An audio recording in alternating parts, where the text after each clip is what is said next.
Since the birth of Fishkeeping, we have handcrafted inspiring aquascapes, cultivated thriving ecosystems, and raised some of the most stunning aquatic pets.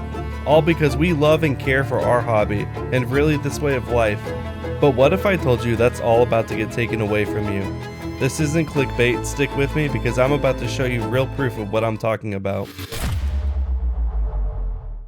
Before I get into this, I just want to give a warning that this video is like a PSA, and because of the topic of animal harm, listener discretion is advised. So the Fish and Wildlife Conservation Agency in Florida is suggesting new regulations that are going to limit the type of animals you can have in your home.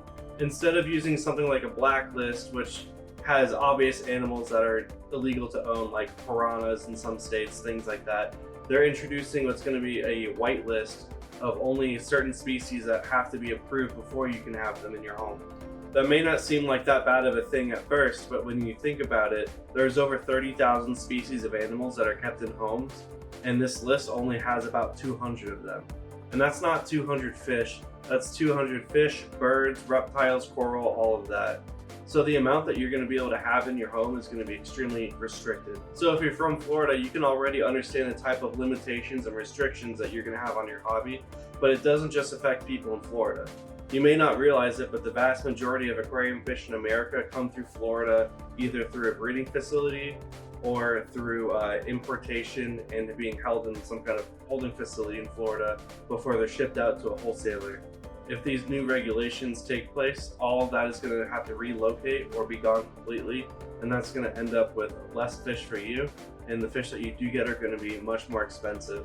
If you end up having any of these animals that end up not on the white list after the regulations and Fish and Wildlife find out, they will come to your home or your business and they will end the life of your pets. So you may be thinking to yourself, well, that's not that big of a deal.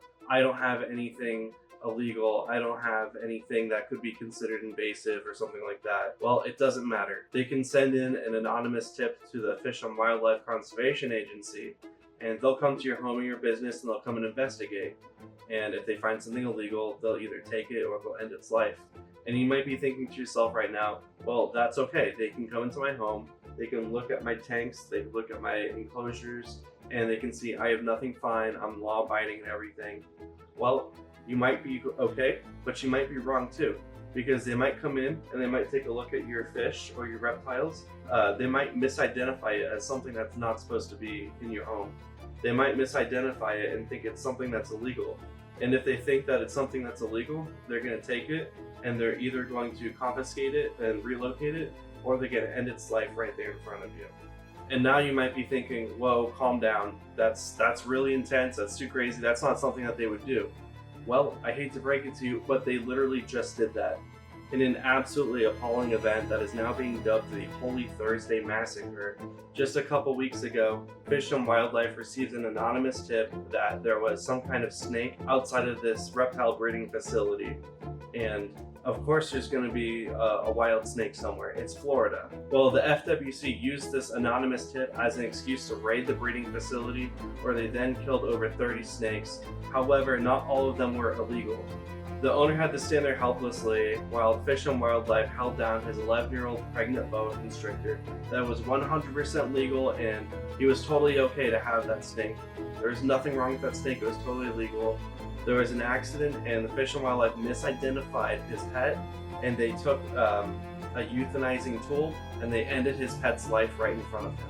The owner of these snakes said that he had that boa constrictor for 11 years. And I don't know about you, but I've had most of these fish for a very long time. This Oscar I've only had for about a year, but these Bashir, I've had them for 5, 6, 7 years, some of them.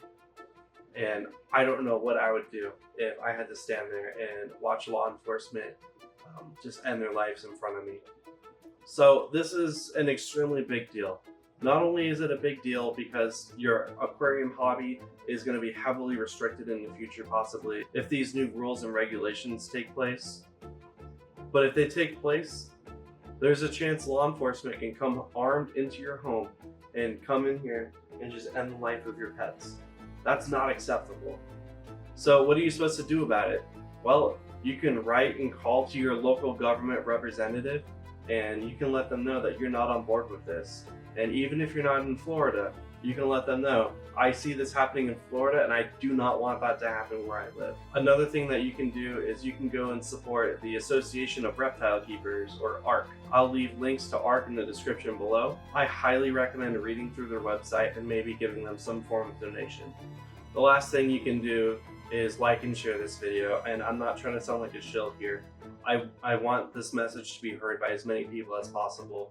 There's a lot of big YouTubers that are much bigger than me that are making videos like this, and they're sharing it and they're getting the information out. But maybe people that might be following me might not be following some of them. I know a lot of this news is mostly focused in the reptile community, and I'm mostly in the fish community. And if there's anyone that didn't know about this and you hear about it from my video, if just one person can get something out of this video, then it's worth it to me. I think that the more visibility this gets and the more people are aware of this kind of stuff happening, then we have a better chance of preventing these kinds of regulations in the future. Please like this video so YouTube thinks it's worth sharing. Thanks guys, let's get this message out.